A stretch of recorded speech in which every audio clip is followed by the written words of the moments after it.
მინდა მოგაწოდოთ სწორი ინფორმაცია ჩვენი ორგანიზმის მუშაობის შესახებ. სწორი ინფორმაცია ხშირად შფოთვების და ირაციონალური შიშების საუკეთესო ანტიდოტია. ჩვენი ორგანიზმის პროფესიონალიზმს ხშირად მხოლოდ პათოლოგიურ და სასწრაფოდ მოსაშორებელ სიმპტომებად აღიქვამთ. არადა, სიცხე ხელს უწყობს იმუნურ სისტემას მუშაობაში.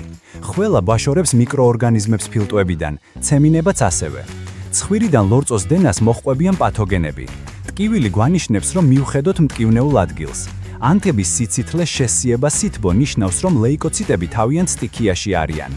ფაღარათი გვაშორებს არასასურველ საკვებს, შხამებს თუ მიკროორგანიზმებს.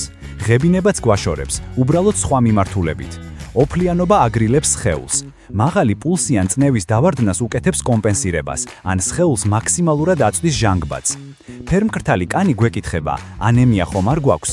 შიში გვიცავს საფრთხისგან. შფოთვა გვიჩიჩინებს, რომ რაღაც მოსაგვარებელია. რუმინაცია გვიკივის, რომ ზედმეტად გადავეყუდეთ ფიქრებით აწმყოში.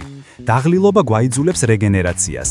პროკრასტინაცია ეშმაკური ღიმილით მიგვანიშნებს, რომ ის დისკომფორტთან და შიშთან გამკლავების ფუჭის სტრატეგიაა. რა თქმა უნდა, ორგანიზმის ეს სრულიად ჯამრთელი ადაპტიური საქციელით შეიძლება გამოვიდეს მწყობრიდან, გასცდეს კარგი საზღვრებს და სამკურნალო სიმპტომად იქცეს. უბრალოდ ნუ შეგვეშინდება საკუთარი სხეულის. აღვიქვათ ის მეტად მეგობრად, პარტნიორად და არა მტრად, ბოროტმოქმედად. ამ ყველაფრის მიღწევის პირველი ნაბიჯია ორგანიზმის რაღაც დონეზე ცოდნა, ანუ მისი ენის, კომუნიკაციის მოსმენა, წაკითხვა, აზრის გამოტანა, რამდენადაც ეს შეუძლია სამედიცინო განათლების არ მქონე ადამიანს. ჯამრთელობა ყველას საქმეა, ყველას ეხება.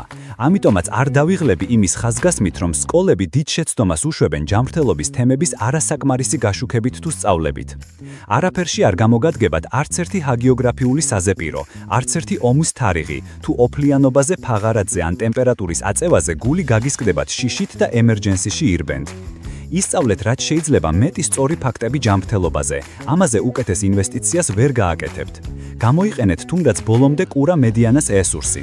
აი, მკურნალობა კი უკვე რაღაც ეტაპიდან უზარმაზარ სპეციალურ განათლებას, სიმამაცეს, ჰუმანიზმს და გამოცდილებას მოითხოვს, ანუ სპეციალისტს.